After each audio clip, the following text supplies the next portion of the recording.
Baby, আমি তো college ফাঁকি দিয়ে এখানে চলে আসছি।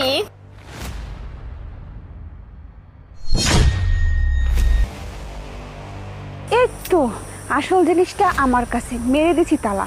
হ্যাঁ, স্বামীকে ফাঁকি দিয়ে লুকিয়ে লুকিয়ে পরকিয়া করো তাই না? আজকে একদম হাতে নাতে ধরে তারপর তোদেরকে সাহায্য করব। আগে কাজটা সেরে নি। হ্যালো আমিরুল, শোনো না, বলতেছি আমি না একটা পার্কে এসে আটকে গেছি। আমি অসুস্থ হয়ে পড়ছি, আমি এখান থেকে আর যেতে পারতেছি না। তুমি একটু তাড়াতাড়ি চলে আসো না। হ্যাঁ হ্যাঁ, আমি তোমাকে ফোনে লোকেশনটা পাঠিয়ে দিচ্ছি, তুমি একটু তাড়াতাড়ি আসো, আমার খুব অসুবিধা হচ্ছে। আচ্ছা ঠিক আছে ঠিক আছে, রাখি। এই তো এখনই খেলা জমে যাবে। আসুক আজকে, তারপর তোদেরকে কিভাবে সাহায্য করতে হয় সেটা আমি খুব ভালো করে জানা আছে। এই যে সব কিছু আমার হাতে এখন। বেবি, আমি তোমাকে কতদিন বলছি আমার এইভাবে ভালো লাগে না, তুমি তোমার স্বামীকে দিয়ে ছেড়ে দিয়ে চলে আসো না। আরে আমি সবকিছু বুঝতে পারতেছি, কিন্তু ওকে যদি হঠাৎ করে ছেড়ে দেয় না, তাহলে ও সন্দেহ করতে পারে।